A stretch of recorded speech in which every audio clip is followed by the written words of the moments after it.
This is The Front Stretch on AM 590, brought to you by Joe's Karting, online at joeskarting.com. Welcome back to The Front Stretch, fueled by Joe's Karting in Council Bluffs, located behind the Mid-America Center and next to the AMC Theaters.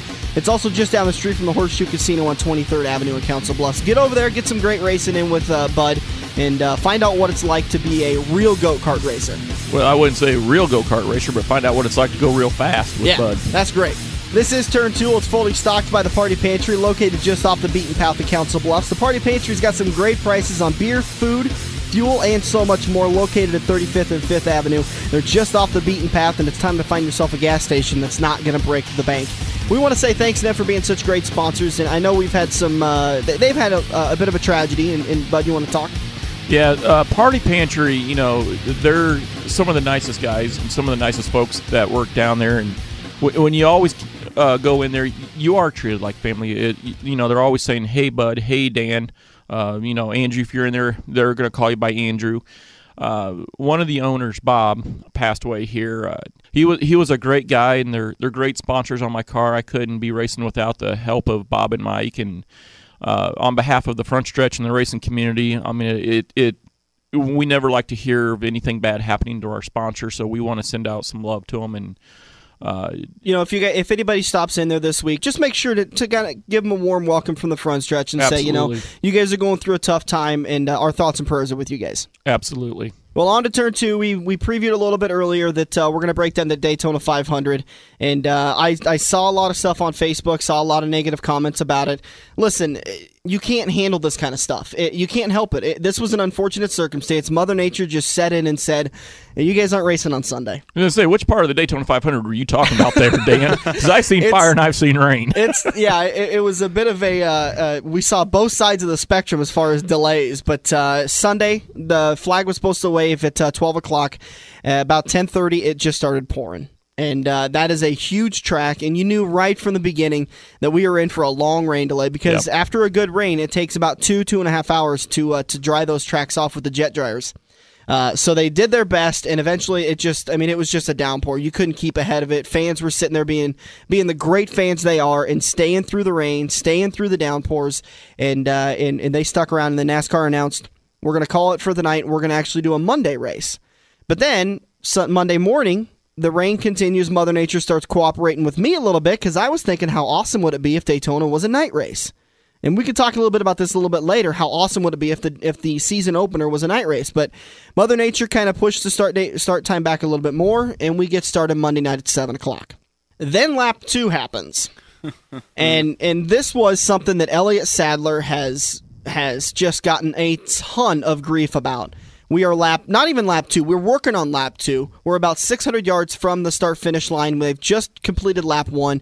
Elliott Sadler gets back into the back of the 48, and he does what everyone else is doing. They've been sitting around for 36 hours. They're so anxious to go racing. They're ready to go. They're ready to race, and unfortunately, Elliott was just a little bit too ready to race. He gets into the left part of that left portion of that bumper of the 48 team, puts him into the wall, and they take out so many drivers. It's unfortunate because I wanted to see Danica do good yesterday on Monday. I wanted to see her not really win the race. It'd have been great if she won the race, but frankly, there's been so much negativity from the publicity that she's been getting. I kind of wanted to see her do good.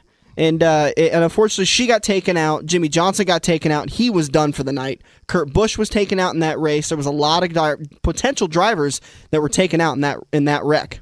Well, yeah, you know, and like you said, we've seen so much negative publicity with Danica. You know, to me, it would have been cool to see her not necessarily win the race, but, you know, top 10, maybe top 15.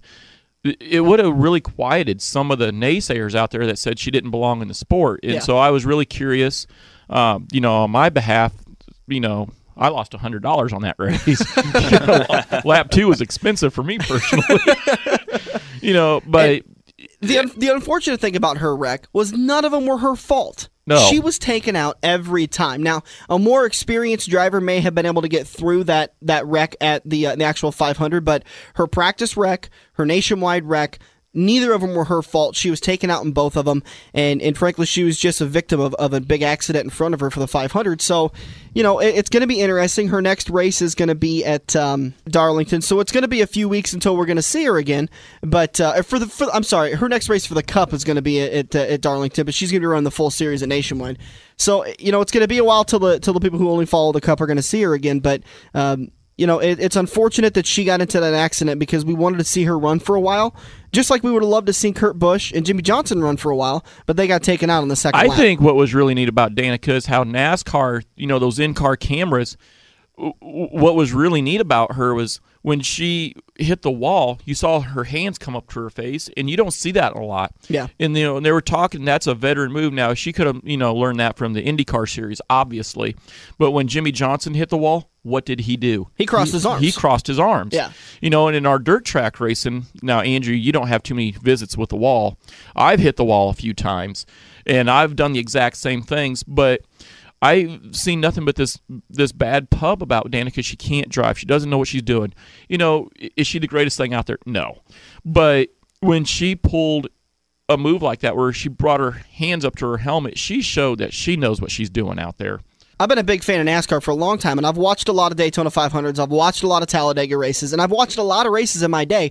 I have never, ever seen them do that. Is that something that they've just started doing? Because I can understand it, because I tell you what, when she hit that wall, you saw that steering wheel whip, and that can easily break someone's wrist. Now, so is that something that I just plain out missed? And is that something you guys do in the dirt track? Ever since I started racing, it seems like I've always done that. When after the first time I watched my Uncle Steve break his wrist in Wisconsin when I was a younger kid. Now, in the dirt world, we can break our wrists just hitting a rut. Because our wrists are our thumbs. Yeah, just our thumbs, the way we got them handled right there. But I really think those guys used to do that. It's just now they're doing it more after Danica started doing it or something. It was weird because when Danica did that, I was like, wait a minute here. I've never seen that before. And then I saw Jimmy do it, and then I saw Casey Kane do it later in the race. Yeah, it seems like they were having a conversation at some point in time during Speed Week, and they said, you know what? Just put your hands up. Maybe it was something they had in the driver's meeting. I don't know. I haven't heard anything else about it, but that was really interesting to me to see Danica do it twice, Jimmy do it, Kane do it. There was drivers who were doing it because I think they had every right in the world to do that. Oh, well, yeah. I mean, you're protecting your body when you do that, you know. So we're on to we've gotten past that wreck, and we're moving on to the next events. That the race kind of settled in after that, and there was some good green flag race and some exchanges of the lead, and then something that very, very rarely happens is Gordon blows an engine. Yeah, when's the last time you'd ever seen that? I mean, last year I remember talking. We were sitting in the garage, and before 2 years ago when the Toyotas were blowing them up a lot, it was like, man, you never know who could blow an engine leading the race. When I saw Gordon blow, it was like, I haven't seen engines blow in a long time. And when a Hendricks car blows up, there's something wrong with something going on right there. And it was kind of really freaking me out with everybody else's car. Yeah, and that was kind of one of the big conversations that was leading into the Sunday race before it was originally rain delayed, was temperatures. And we're going to talk about it again in turn 4 about the radiator changes that were going to generate more heat. Now, when it came to Monday night, they were talking about cooler temperatures. These guys are going to be able to race longer in the single file and in the pack racing. So it wouldn't do that. But correct me if I'm wrong, I believe he was the only one. No, there was a couple of guys who lost engines There was a couple night. of guys that lost engines, but with Gordon's situation, Andrew, you watched the race.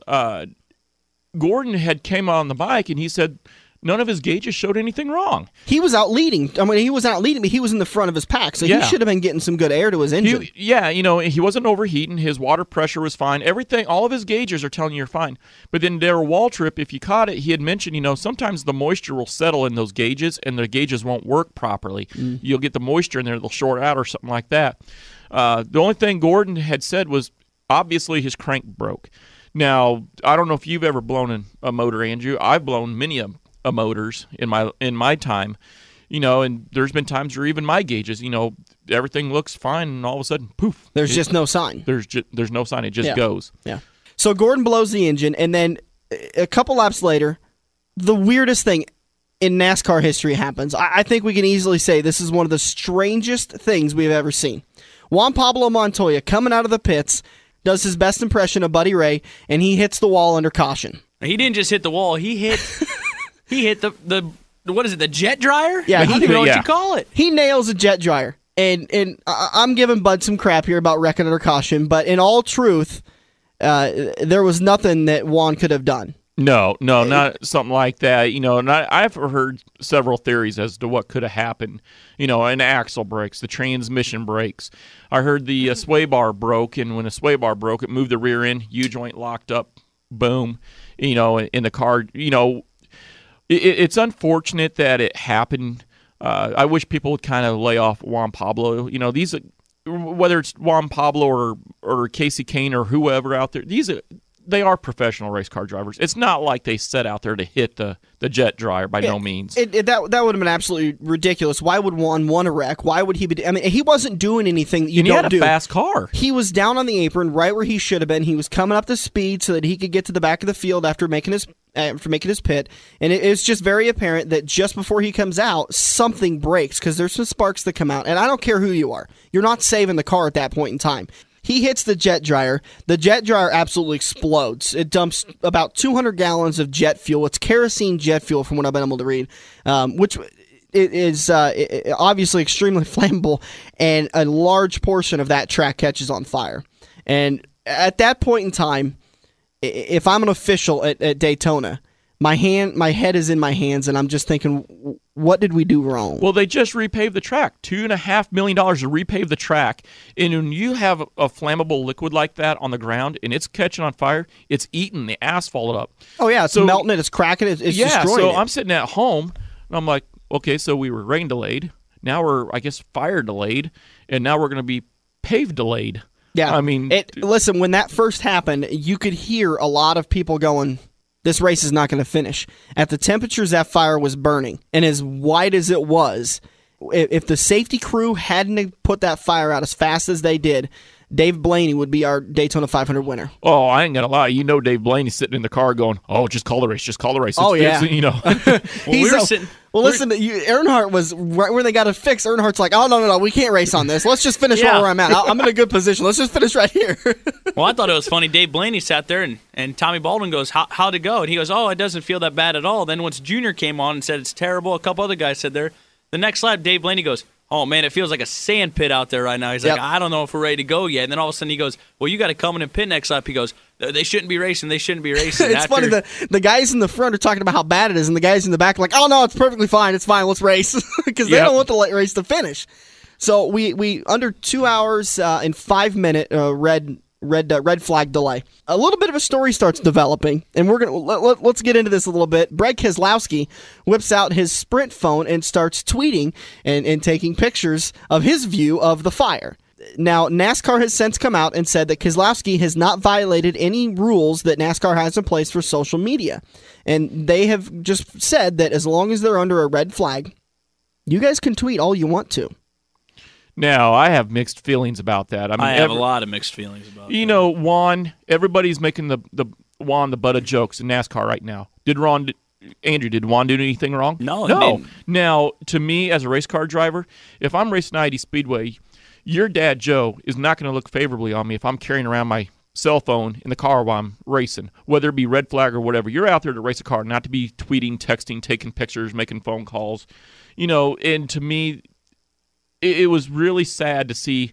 It's great that Brad picked up 100,000 Twitter followers in that delay, which was amazing. But you have no reason to have a cell phone out there, regardless. And with today's world, where here in the dirt track community, we've had people get killed texting while driving, taking pictures while driving. The state of Nebraska, you can't be on your cell phone while you're driving. And I'm not trying to. I really don't want to be preachy here, but I thought that was in bad taste. If Brad was going to do something like that, I wouldn't have, come out and said, hey, look at me, look at what I'm doing. Well, I'd like to. I mean, Brad actually, for the first time, I've heard Brad Keselowski sound very professional in both his interviews. After when he whacked him before, and I couldn't believe it. But honestly, what it looked like to me is when he's sitting there tweeting, it's going, reminded me of the Chad Ochocinco. He's just trying to make himself the publicity of NASCAR right now. He's trying to get himself too many fans of doing stuff that he shouldn't be doing. Kyle Busch does it in a way if he's the bad guy of NASCAR. He's doing it by, hey, I'm the tweeter, follow me. I'm the Ashton Kutcher, Chad Ochocinco kind of guy. I really don't. This is NASCAR. We are racing. Why are we taking pictures in race cars, people? I could not understand that myself either. You know, I guess I'm going to be kind of the bad guy in the group, and I have absolutely no problem with it. I have no problem. Listen, here's the thing. He wasn't texting while they were under yellow. He wasn't doing anything while they were under green. That would obviously be stupid because you can't do anything other than just grit the steering wheel, you know. This was under a red flag. And explain to me the difference between red flag while he's sitting on the track and red flag while he's sitting in his camper because of a rain delay. I look at it, if my son's out there racing, I don't care if it's a late model, sport mod, a midget car, I don't care what it is. If my son's out there, he's not taking his cell phone on the track. If his cell phone's on him while he's on the track, his mind is not in the game. Well, that's another thing I want to bring up is that Paul Wolf made the comment later on. His crew chief for the Deuce said, this crew has worked their butt off pulling every single ounce out of that car, and he's out there with the damn cell phone in his pocket. Explain to me, you guys, a cell phone, what, maybe a pound? Is that going to make a difference? I mean, honestly, is that going to make a difference? It's not that. You know, first of all, for Paul Wolf to say that, he's trying to make light of the situation. But if you read between the lines, and you'd have to be a driver to understand this, or you'd have to be someone who's actually fielding a car. Nobody. Andrew, I'm sure your dad would be mad. Obviously, you're not texting, you're not making phone calls, you're not ordering Godfathers. But if you're out there in your late model at I-80 Speedway, your dad's going to be upset if you're carrying around a cell phone out there, because why do you need it out there? Your mind's not in the game. It's a psychological factor. It's supposed to be kind of like my first couple years of racing. I mean, even probably Bud, even a lot of us racers, you'll have something else on your mind. When you bring something else on your mind, if you bring your family problems to the track, you bring, oh my God, look who's up in the crowd looking at me. All these people are staring at me. Look at my girlfriend on top of the trailer. If you're waiting to try to wave to her under every yellow to make her happy, be happy, your mind's not in the game. You need to focus on how to get up to the front. And he was just lagging around 15th place the whole night. And instead, they're sitting there going, hey, Brad, you just gained 100,000 tweet friends on there. Instead, you should have said, hey, I'm going to gain 5 positions this next yellow. Instead, you're worrying about tweeting. But after a 2-hour delay, went back to green flag racing. We had a couple of cautions that came out, and it kind of seemed like right there at the end that we were going to go for several green-white checkers. But Matt Kenseth was able to hold off. I'm going to say he was able to hold off Junior, because I don't think Biffle was really trying to get to him, but that's all hearsay and speculation. But Matt Kenseth crosses the finish line. He wins his second Daytona 500. Biffle by far had the faster car. Roush Fenway was hands down the best. I mean, they had the top 2 starting positions. They had Carl Edwards that had the pole, and Greg Biffle that had second. Tony Stewart was third, and then Roush finishes it off with their third car in 4th place to start off the grid that week. And I mean, they by far had the cars to beat, and they proved it by the end of the race. And not only that, I think it was Roush's 300th win in NASCAR, which that alone is a milestone. That was impressive right there. And, you know, I'm not a big fan of Biffle. I mean, he's done some great things. He's done some bad things. But it was really nice to see Kenseth get back there in the winner's circle. And so I wished him it was, biggest congratulations. He's got such an odd predicament this year. He doesn't have a full sponsor for the season. There's so many different sponsors going to be on his car throughout the season, and I think he's got about 3 or 4 races that are completely unsponsored, and Jack Roush has come out and said doesn't matter, he's going to be running that unsponsored or not. The guy wins the Daytona 500. The guy finishes great last season, and he can't get sponsorship. All of a sudden, his sponsorship, the Crown Royal, guess where it went to?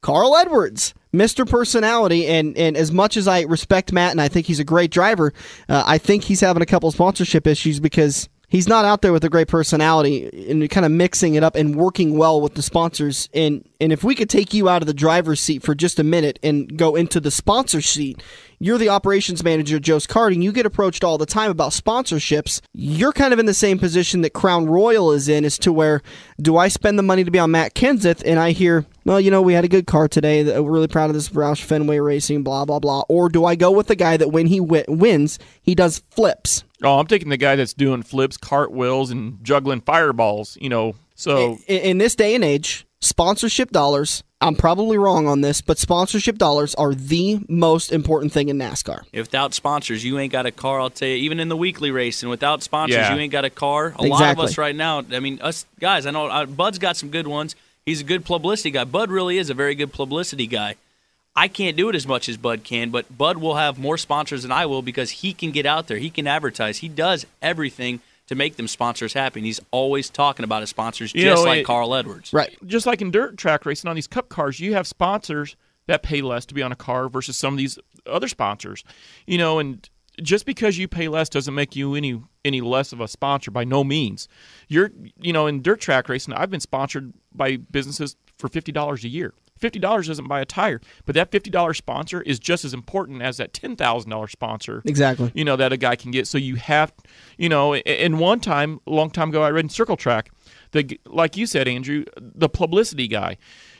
If you get approached by 3 different guys and there's a car with 7 sponsors on there, and there's a car, that comes to you that's only got 6 sponsors or 5 sponsors, well, the guy that's getting 7 sponsors, what makes him so attractive? Why does everybody want to deal with him? And a lot of the times it comes down to you're so public and you're so personal that that's who we want to sponsor. Right, and it comes down to simply who's going to work for the dollar more. Oh, absolutely, the ROI. And I think it just comes down to the fact that Matt Kenseth is probably one of the more talented drivers in NASCAR, but he's just got this very just kind of mellow attitude to him. Almost like a monotone stoic. Him and Biffle are about the same. When they were sitting there right under that red flag, him and Biffle, they both kind of said, yeah, this 3M car was running good, everything this. And then you had Carl Edwards come up there, my Subway, I wish I had a Subway right now I could eat. He didn't say a Jimmy John's, get it there quick. He said a Subway because they sponsor him. He named off every sponsor on his car, and he does that every time. And that's why Mr. Personality will have the best sponsors. After 2008, it has become so crucially important. I mean, everybody in 2008 had to buckle down, and there was a lot of sponsorship dollars that left NASCAR, and these drivers, you saw them out there really working for the money. I mean, it wasn't just about are you winning, it was about how are you working for me as a sponsor. Kyle Busch last year had to go and kind of swallow his pride and make up with Mars M&M and Kurt Busch. I'm still a believer that one of the reasons why he's no longer at Penske is because Shell Pennzoil said, we want nothing to do with that guy. And your sponsor, as much as it may not be fair, they have a lot to do with you having a ride. I will go on the record, and I will say this. With all the sponsorship proposals I get handed to me, I've had guys tell me, Bud, you should sponsor me. Well, okay, there's 10,000 dirt track drivers. What makes you so much more better than everybody else? And I've had guys, well, I've won championships. Well, you winning a race does not guarantee me business. What guarantees me business is that when you're a Mr. Personality type and everybody wants to be around you, I don't care if you get lapped every single race. I really don't. But when everybody wants to be with Joe Bob because Joe Bob's fun, Joe Bob's hilarious, Joe Bob's doing this, Joe Bob's doing that, and Joe Bob comes to me, I know Joe Bob is going to bring this following with them. And you and Joe Bob are just good friends, aren't you? Tell you what, he likes Joe Bob. And I'll tell you what, to follow up with that, look at Danica Patrick. She hasn't won a race. She's barely won she hasn't won in anything in NASCAR. She's done okay, but she's got sponsorship. And do you know why? She's sexy. Because she's hot. Okay, yes, but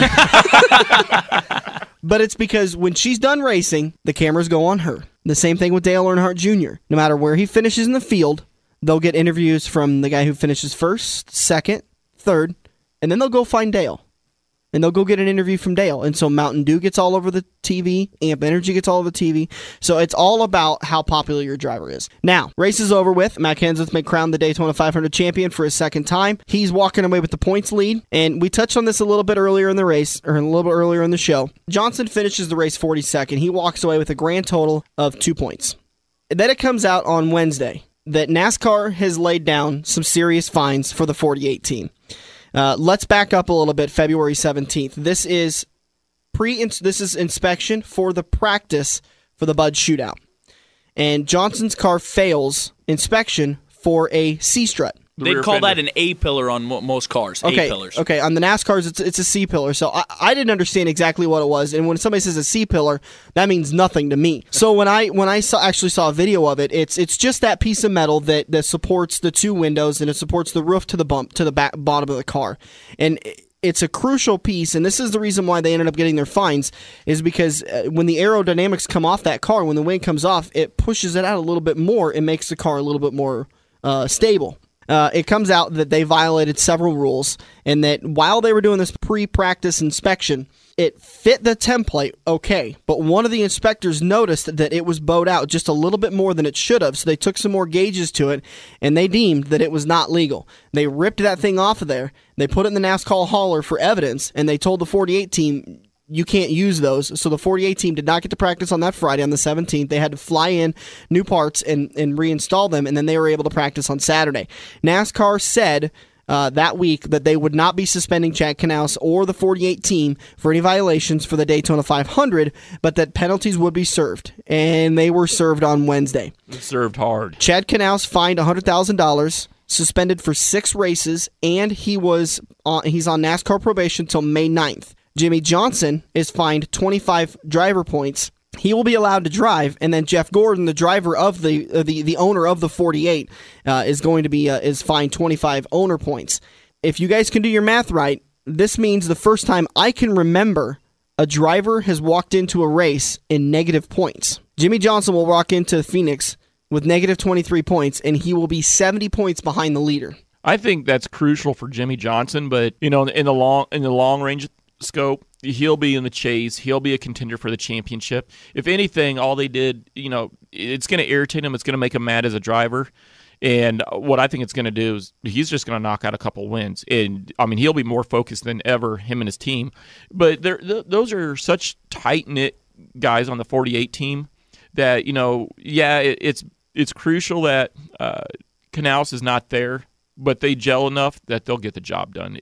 I don't think it'll be that big of a deal. It's a big deal that you lose 25 points, yes, but they'll be there. And this isn't the first time Chad Knaus has been slammed with not passing inspections, and NASCAR has come down on him hard before. This is actually going to be the third time he's going to be caught for not passing inspections, whether it be pre-race, pre-practice, or post-practice. The guy has been caught several times, and NASCAR is not being shy about this, despite the fact that he's probably one of the most popular crew chiefs in the series. They're coming out flat out saying this is cheating. And Hendrick is defending, obviously, as they should, saying that that NASCAR has a gray area, as I'm sure IMCA does. Everybody's got the gray. You got to love the gray area. Here's the thing, is that Chad Knaus is great at this. Is he always pushes that envelope a little bit more, and he keeps pushing it, and he finally got caught. In dirt track racing, we've got a saying: if you ain't cheating, you ain't trying. I'm not. That's the saying everywhere.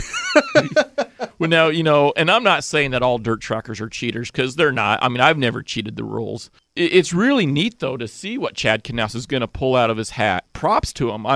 Yes, I've gone into the gray area. Andrew, I don't know if you have or have not gone into the gray area. Everybody at somewhere point in time. But when I say a gray area, the gray area is actually a big area, for what it is.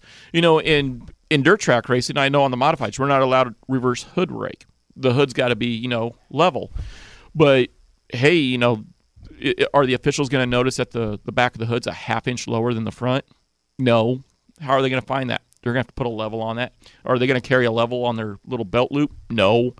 But when you put the back of the hood down farther than the front of the hood, you're creating a low-pressure area, from what I understand. And what that does is it helps create downforce on the car as a whole. That's working within the gray area. I'm not saying I've done stuff like that, but I have done stuff like that. He knows it too well to not do something like that. Well, and this is the thing, is I don't think Chad Knaus is sitting there in his giant chair and he's twiddling his fingers and going, how can I cheat today? But he was looking at the car, and listen, they've got a lot of R&D over there that they can put money into, and he can kind of push that a little bit. And I honestly, I think this was just simply him kind of stepping a little bit closer to the line and seeing when NASCAR slapped his hands. All he's going to do is outsmart everybody, and that's what Chad Knaus is best at. I think that's what's going to hurt the 48 team the most, is he's gone, because I think he is a bigger part of the team than Jimmy Johnson himself is, and that's what makes Chad Knaus so great, and that's what makes Jimmy Johnson so great there. And here's the thing, I think we all agree on this too, negative or 70 points behind the leader, negative 23 walking into the second race of the season. Jimmy Johnson's not out of it. No. Jimmy Johnson is not out of it. Chad Knaus is not out of it. The 48 team is not out of it. No. He can finish on the couch. In fact, this is the one thing you kind of hinted about it too, is that they got slapped, they got in trouble, and they got fined, and now they're going to put their head down, and they're going to start. Jimmy Johnson during the postseason was saying already that I'm hungry.